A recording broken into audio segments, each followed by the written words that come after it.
جو امت کے حق تھے حضور نے وہ ادا کیے، لیکن امت کے ذمے جو حقوق تھے پیغمبر کے لیے، آج امت نے سوچنا ہے کہ امت نے کیا وہ حقوق پورے کیے؟ جس طرح طائف کے بازاروں سے لے کے مکے کی گلیوں تک اذیتیں سہی، تکلیفیں گوارا کی، مقاومتیں، مخالفتیں، نکتہ چینیوں کے طوفان، ناموافق حالات کے جکڑ، اذیتیں، کسے ہوئے آوازیں، کیا کچھ نہیں تھا۔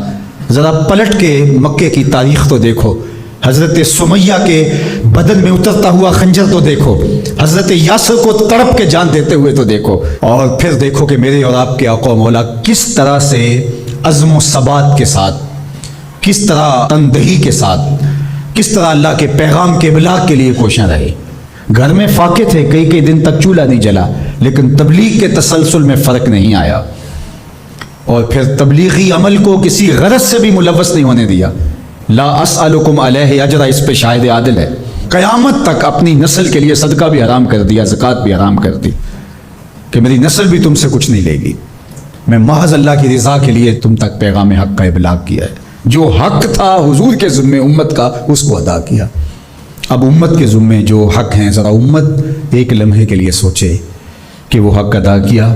سب سے پہلا حق جو امت کے ذمے عائد ہوتا ہے وہ ہے ایمان بالرسول، نبی پر ایمان لانا۔ ایمان لانے کا مطلب کیا ہے؟ تسلیم کردن، گردن نہادن، سر تسلیم خم کر دینا، یہ ہے ایمان۔ اپنی خواہش ترک کر کے جس کو مان لیا ہے اس کے لیے گردن جھکا دینا۔ تیرے ہندیاں سندیاں محبوبہ، میں کافر ہواں جے میں ہواں۔ دوسرا تقاضا اتباع ہے، اور وہ ایمان کا تقاضا بھی ہے۔ رسول کو ماننے کا مطلب یہ ہے کہ رسول کی مانی بھی جائے۔ یہ کیا ماننا ہوا کہ خواہش اپنی ہوئی، ساری زندگی اپنی مرضی کے مطابق گزاری، شادی بھی ساری اپنی مرضی کے مطابق، ساری رسمیں ہندوانہ کی، صرف ایجاب اور قبول، پھیرے نہیں لگوائے۔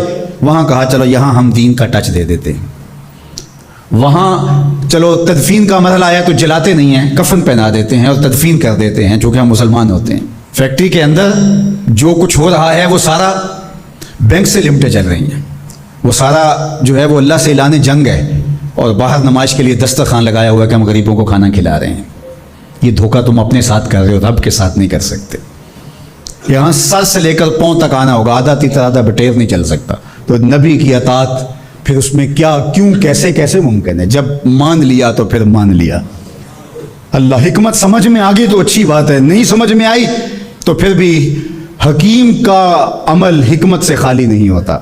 جو حکیم نے کہا اس کے پیچھے کوئی حکمت ہوگی، وہ تمہاری نظر میں ابھی نہیں آئی، کچھ وقت بعد آ جائے گی، نہ بھی آئے تو کوئی فرق نہیں۔ پھر ایمان بالغیب کس کو کہتے ہیں؟ تو اللہ اس کے رسول کی مان لینا کہ بس ہمارے ذمہ ان کا حق ہے، ان کی ماننا ہمارا حق ہے، اطاعت ہمارا حق ہے، تو بس یہ کافی ہے۔ اب صحابہ کی زندگیاں دیکھ لی، انہیں حکمت نہیں پوچھی، حضور خطبہ دے رہے ہیں اور فرمایا لوگوں بیٹھ جاؤ، یہ باہر رش ہو رہا ہے نا سامنے، تو فرمایا بیٹھ جاؤ۔ حضور کی آواز بلند تھی، بنو غنم میں صحابی آ رہے تھے، وہ وہیں بیٹھ گئے۔ اللہ اکبر۔ کسی نے کہا تم یہاں بیٹھے ہو، کہ حضور نے کہہ دیا اور بیٹھ گئے۔ اللہ اکبر۔ تو یہ ہے اطاعت، یہ ہے فرما برداری، یہ ہے زندگی کا جمال۔